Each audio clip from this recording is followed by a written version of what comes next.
আসসালামু আলাইকুম রহমতুল্লাহি ওবরকাতুহু। সম্মানিত দর্শক, অতি সম্প্রতি থাইল্যান্ডের রাজধানী ব্যাংককে যে বৈঠক হয়ে গেলেন মিস্টার নরেন্দ্র মোদী এবং ডক্টর মোহাম্মদ ইউনূসের মধ্যে, বলা হচ্ছে এটি সাইডলাইন বৈঠক, কিন্তু সাইডলাইন বৈঠকের চাইতেও এখানে যে বিষয়গুলো নিয়ে আলোচনা হয়েছে এটি এই সময়ের মধ্যে, সাম্প্রতিক সময়ের মধ্যে যে কতগুলো রাজনৈতিক বৈঠক হয়েছে সারা দুনিয়াতে, তার মধ্যে সবচেয়ে উল্লেখযোগ্য একটি বৈঠক।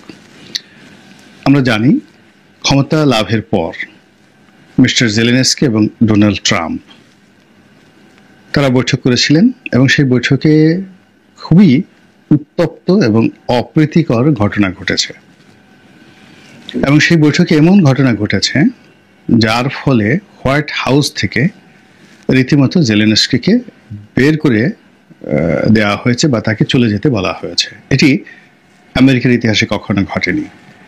আবার আমন্ত্রিত অতিথি হয়ে যেভাবে ডোনাল্ড ট্রাম্পের চোখে চোখ রেখে জেলেনস্কি যে অপ্রিয় কথাগুলো বলেছেন নির্লিপ্তভাবে, এরকম ঘটনা কূটনৈতিক অঙ্গনে দেখা যায়নি। তো মিস্টার জেলেনস্কির সঙ্গে ডোনাল্ড ট্রাম্পের যে সম্পর্ক বা আমেরিকার সঙ্গে যাকে বলা হয় ইউক্রেনের যে সম্পর্ক এই মুহূর্তে এখনো যেটা রয়েছে, তার প্রেক্ষিতে এটা হতে পারে না। রাজনৈতিক অঙ্গনে, কূটনৈতিক অঙ্গনে যদি বিপর্যস্তকর যদি কোনো বৈঠক এই গত শতাব্দীতে হয়ে থাকে, সেরকম একটি বৈঠক হলো এই বৈঠক। এমনকি আগামীতে যদি ডোনাল্ড ট্রাম্পের সঙ্গে আয়াতুল্লাহ রুহুল খামেনির ছেলে, এখন যিনি আছেন আয়াতুল্লাহ আলী খামেনি, যিনি ইরানের সর্বোচ্চ ধর্মীয় নেতা, কিংবা মিস্টার পেজেশকিয়ান যিনি এই মুহূর্তে ইরানের প্রেসিডেন্ট, তার সঙ্গে যদি ডোনাল্ড ট্রাম্পের বৈঠক হয়, ওই বৈঠক নিয়ে দুটো দেশের জনগণের মধ্যে যে আবেগ উত্তেজনা কাজ করবে, মিডিয়াগুলো যেভাবে অ্যালার্ট থাকবে, তদ্রূপ আমরা ক্ষুদ্র পরিসর ছোট দেশ, কিন্তু তারপরে ডক্টর মোহাম্মদ ইউনূসের সঙ্গে মিস্টার নরেন্দ্র মোদীর যে বৈঠক, সেই বৈঠক নিয়ে আমরাও এইভাবে উদ্গ্রীব ছিলাম। কেউ সমালোচনা করার জন্য, কেউ আলোচনা করার জন্য, কেউ আশাবাদ ব্যক্ত করার জন্য, কিংবা কেউ হতাশাগ্রস্ত হওয়ার জন্য। তো এই মিটিংয়ে অতি আশ্চর্যজনক কিছু ঘটনা ঘটেছে এবং আমরা ডক্টর মোহাম্মদ ইউনূসকে যারা খুব দুর্বল ভেবেছিলাম, খুব অসহায় ভেবেছিলাম, তাকে রাজনীতিতে অপরিপক্ক ভেবেছিলাম, তাদের জন্য এই বৈঠকটি একটা রীতিমতো চপেটাঘাত। তিনি বৈঠক করেছেন শত অনিশ্চয়তা থাকা সত্ত্বেও। ভারতের পক্ষ থেকে শতভাগ নেতিবাচক মনোভাব প্রদর্শন করা হয়েছে, তারপরও এই বৈঠক হয়েছে এবং বৈঠকের যে দৃশ্য আমরা দেখেছি এবং বৈঠকের যে ঘটনাগুলো ঘটেছে, প্রথম থেকে একদম শেষ পর্যন্ত সব কিছুই ডক্টর মোহাম্মদ ইউনূসের পক্ষে গিয়েছে। এবং এখানে যে বিষয়টি সম্ভবত ভারতের একেবারে চিন্তা চেতনার বাইরে ছিল, এমনকি আমরা যারা বাংলাদেশে যারা লোকজন আছি, আমরাও কিন্তু এই বিষয়টি কল্পনা করতে পারিনি। আমরা অনেকেই বলার চেষ্টা করেছিলাম যে ডক্টর মোহাম্মদ ইউনূস কেন ভারতের কাছে নতজানু হতে যাচ্ছেন, কেন তাকে নরেন্দ্র মোদীর সঙ্গে বৈঠক করতেই হবে। কিন্তু এই বৈঠকের পর আমরা সবাই যেটি এখন বুঝতে পারছি যে ডক্টর মোহাম্মদ ইউনূস যা চিন্তা করেন, যা কল্পনা করেন, সেটি অনুধাবন করা বা সেটি কল্পনা করা বা তার ধারে কাছে যাওয়ার ক্ষমতা আমাদের মতো ইউটিউবার তো দূরের কথা, এই বাংলাদেশে কোনো বুদ্ধিজীবী বা রাজনীতিবিদদের সেটি নেই।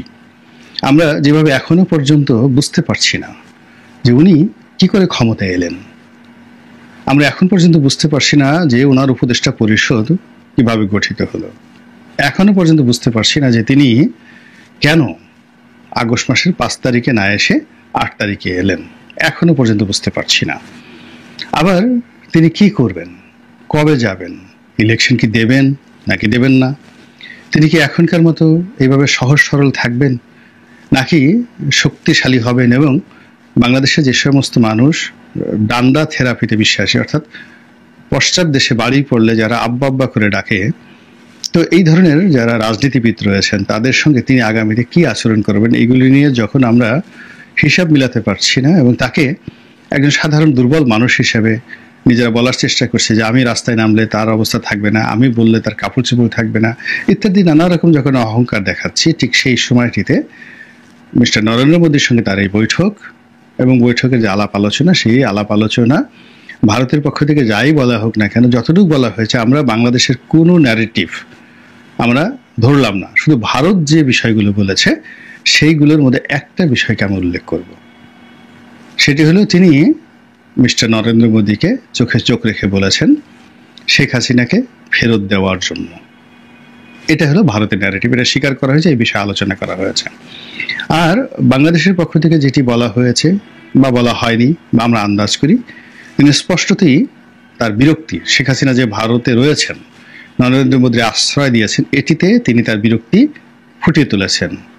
এবং ভদ্রলোকের আলাপ আলোচনার মধ্যে আসলে খুব একেবারে খোঁচা দিয়ে বলার দরকার নেই। এইভাবে তিনি তার চোখ, তার মুখ, তার অভিব্যক্তি এগুলো প্রকাশ করে যদি তার যে নোট অফ ডিসেন্ট বা নোট অফ অ্যারোগ্যান্স এর মাধ্যমে তিনি প্রকাশ করতে পারেন তিনি পছন্দ করছেন বা করছেন না এই বিষয়গুলো।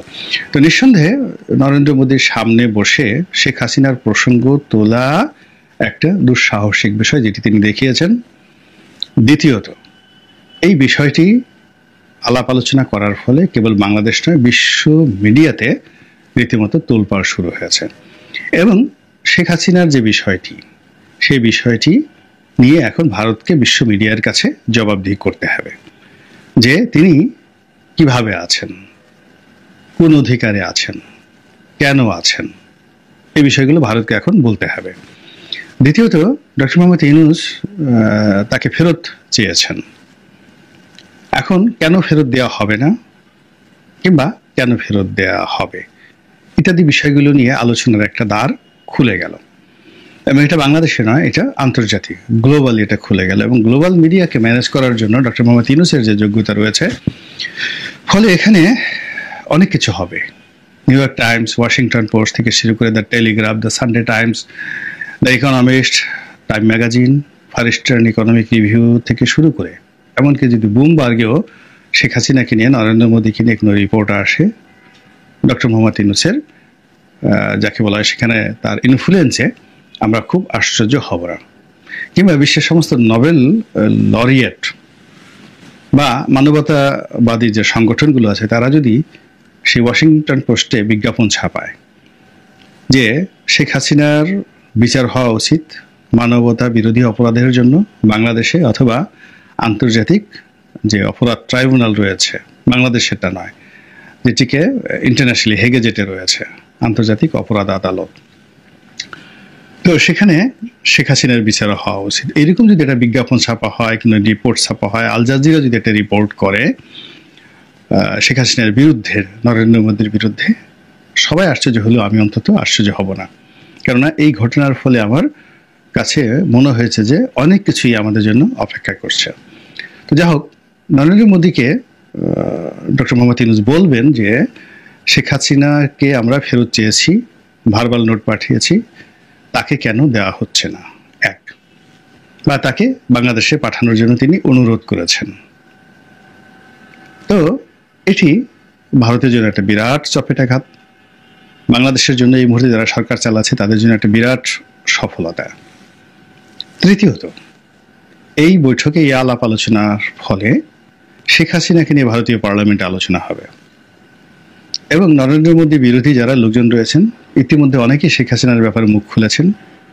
তারা শেখ হাসিনা কেন, কোন অধিকার বলে সেখানে আছেন এবং শেখ হাসিনার জন্য কেন বাংলাদেশের সঙ্গে সম্পর্ক খারাপ করব, এবং বাংলাদেশের সীমান্তে এই মুহূর্তে যা কিছু ঘটছে, কিংবা বাঙালিরা যেভাবে ভারতের পরিবর্তে চীন দেশে চলে যাচ্ছে, ইরানে যাওয়ার জন্য চেষ্টা করছে, তারপরে পাকিস্তানে যাওয়ার চেষ্টা করছে চিকিৎসার জন্য, ব্যবসা বাণিজ্যের জন্য, এটা ভারতের যে ব্যবসায়ী সম্প্রদায় রয়েছেন তাদের সবাইকে বিক্ষুব্ধ করে তুলেছে। এবং এইগুলো নিয়ে মিস্টার নরেন্দ্র মোদীর উপর নিদারুণ একটা চাপ প্রয়োগ করার চেষ্টা হবে আগামীতে, এবং যা কিনা শেখ হাসিনাকে সামাল দেওয়া খুবই কঠিন একটা বিষয় হবে।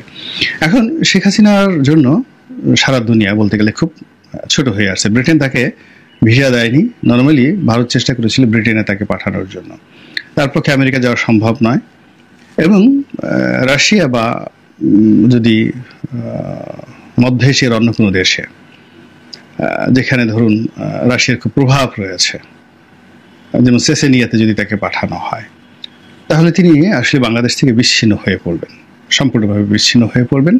আবার তাকে যদি বাংলাদেশে ফেরত পাঠানো হয় যে কোনো চাপের কারণে, যদি ডক্টর মোহাম্মদ ইউনূস এই সময়টিতে হঠাৎ করে নরেন্দ্র মোদীর সামনে গিয়ে এই কথা বলতে পারেন, এটি বলার আগে আমাদের যে বিশ্বাস এবং আস্থা যে পর্যায়ে ছিল যে এটা উনি বলতেই পারবেন না, এটাকে যদি আপনি 100 নম্বর দেন তাহলে, বা আশ্চর্যজনক 100টি চিহ্ন দেন, তাহলে আগামীতে ডক্টর মোহাম্মদ ইউনূসের কূটচালে ভারত বাধ্য হয়ে শেখ হাসিনাকে ফেরত দেওয়া, এটি এই এখন যে ঘটনাটি ঘটেছে তার অর্ধেক আশ্চর্যজনক, অর্থাৎ আগামীতে ঘটতে পারে।